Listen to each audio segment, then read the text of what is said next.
Alice, have you decided whether you want to move in with us? I've told you many times, but I have no intention of living with you. But are you sure that you're not going to regret your decision? Yes, I'm sure I'm not going to change my mind about this. You're sure? How many times are you going to ask me that? Melanie is getting married. Oh, really? Good for her. Congratulations. Melanie's fiancé is still young, and he doesn't make much money. Well, I figured as much. Melanie is still young too. And I think the two of them will be living with us. I see. Isn't that good news for you? I'm sure you're thrilled about this. So, now there's no need for you to ask us to move in with you. I just want to make sure that you don't regret your decision later, though. Were you even listening to what I said up until this point? Don't you understand that Sean wants to live with us? You're the only thing holding him back. I also miss not having him around the house. Won't you reconsider? Don't you feel bad for keeping Sean from me? What do you want me to say? Sean and I decided together that he'd be moving out of your house when we got married. You're a mother now. You should know how I feel. How can you not sympathize with me here? We told you that Sean would be moving out. You were okay with our decision before. What changed? Also, I don't intend on quitting my job. I love my job. Our home is close to where both Sean and I work. If we move to your place, it will take us over an hour to get to work. It just doesn't make any sense. That is not the point. Now that you have a daughter, doesn't it make sense for you to live with us? You're not listening to me. You're trying to make all the decisions here. You don't know what Sean really wants. Why do you assume that moving in is what he wants? Well, Sean is kind and he cares about his parents. He can't tell you how he really feels because you'll chew him out. If you try to listen to him, he'll tell you how he's really feeling. Well, how about you take this up directly with Sean then? You told Melanie that Sean married the wrong person. Instead of complaining to Melanie about me, why don't you let Sean know how you really feel about me? I would, but you don't let me see him as much as I want to. If you say yes to living together, everything will work out for the better, I assure you. And if you're going to continue working, you could use help from us in raising your child. There's a daycare at my workplace, so I don't need your help. Why are we even having this conversation right now? Melanie and her fiancé are moving in with you, so what's the problem? Sean is our son. I want Sean to take care of us if anything should happen to us as we get older. Melanie's fiancé needs to do the same for his family, so I can't expect them to look after us. That's why it's so important to us that your family move in with us. You should stop being so selfish and think about what's important for this family. You're part of this family now, so you should follow our rules. I haven't complained until now, but it's about time that you prioritize our needs before your own. I really do think that Sean chose the wrong person to marry. I can't rely on Melanie because she's going to be part of a new family soon. If you agree to come live with us, I'll ask Melanie and her fiancé to move out so the house won't be so overcrowded. Isn't that a bit rude? You can't do that to Melanie and her fiancé. Well, Sean is more important to me. I'm only being nice to you because you're married to my son. And if Sean is going to move in with us, I don't even need you to move. I see. I understand how you feel. Do you want me to divorce Sean then? Will that make you happy? Huh? Well, that's what you want, isn't it? I'll divorce Sean for you. You're not making any sense. You just told me that you didn't need me in your family. I'll speak to Sean tonight about the divorce and your wishes for this family. I don't think that he'll want to divorce me, though. He loves me too much. I'll also let Melanie know how you feel about me. Why do we need to involve Melanie? She has nothing to do with this. I'm going to tell her that you're going to kick her out as soon as Sean moves in with you. And that you love Sean more than her. There's no need for you to tell her that. You'll just end up hurting her. What about my feelings? You seem to have no problem hurting me.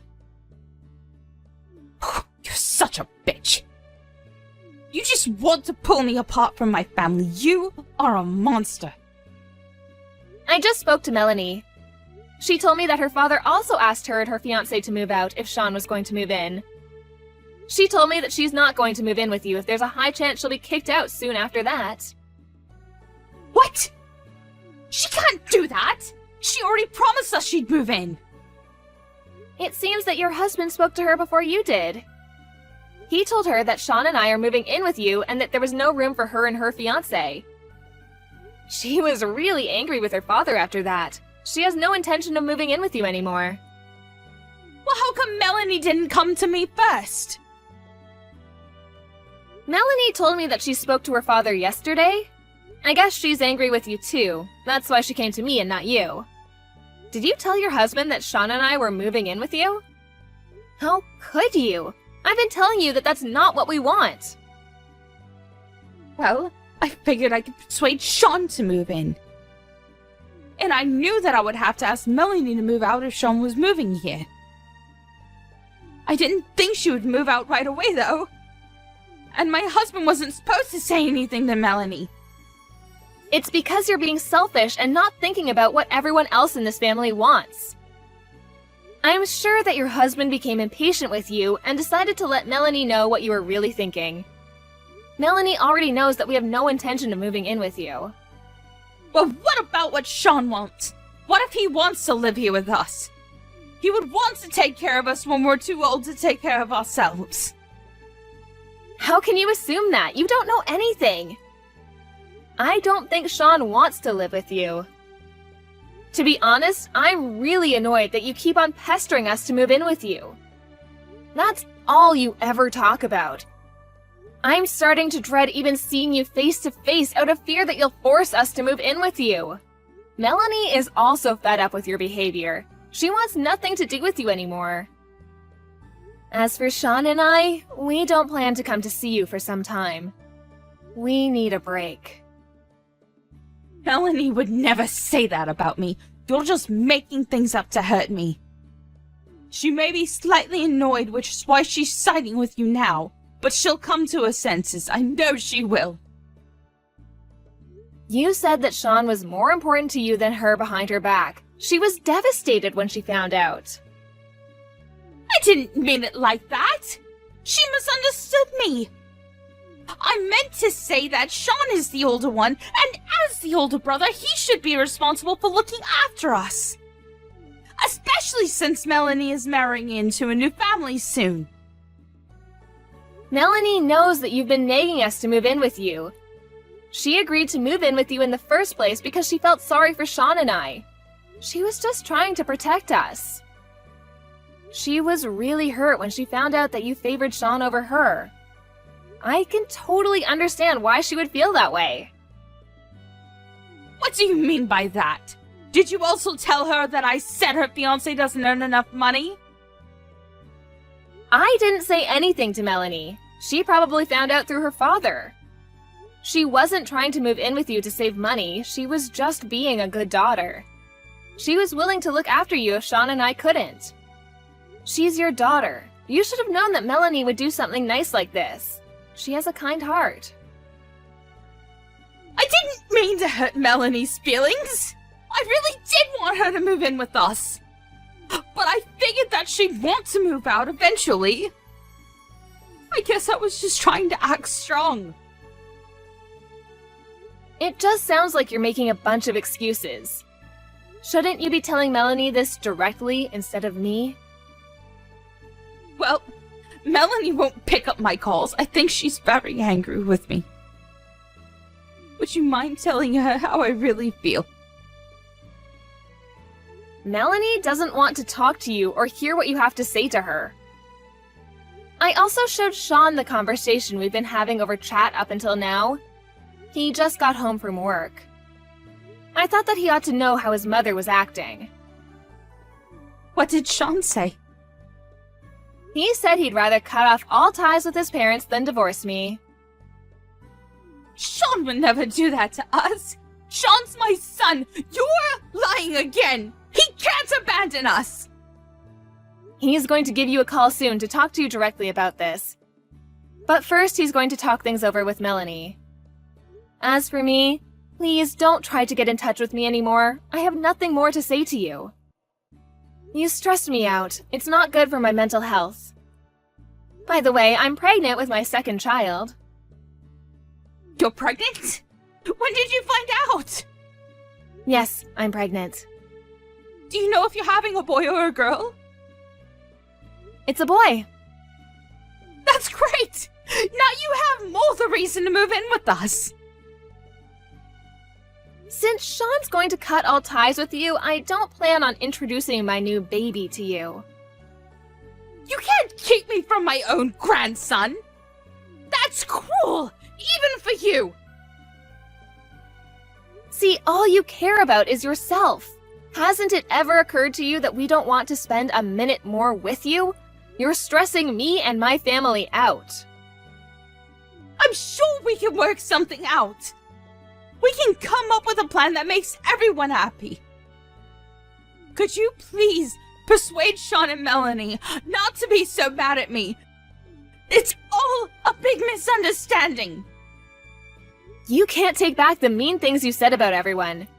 You're a grown-up. You, of all people, should know that. You treated me like an outsider, and you backstabbed your own daughter. You're a terrible person. I'm so sorry. I see how wrong that was now. Please forgive me. I didn't mean any of it. Seriously. We're not going to forget the horrible things you said about us. How about you and your husband take care of yourselves for the rest of your lives? Don't expect to be seeing your grandchildren anytime soon.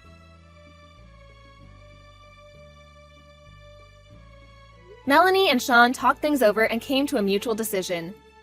They both wanted nothing to do with their parents. If one of their parents got sick, they would figure out what to do when the time comes. For some reason, their father was livid with their decision. But Melanie and Sean didn't care, and they continued to ignore their parents completely. The following year, Alice gave birth to a healthy baby boy. But Alice and Sean didn't go out of their way to introduce him to his grandparents. They had the decency to send Sean's parents a Christmas card informing them of the birth of their new grandson, though. If only Sean's mother hadn't been so pushy and stubborn about Alice and Sean moving in with them, things might have turned out better for everyone. We're left to wonder whether Sean, Alice, and Melanie will ever forgive Sean's parents.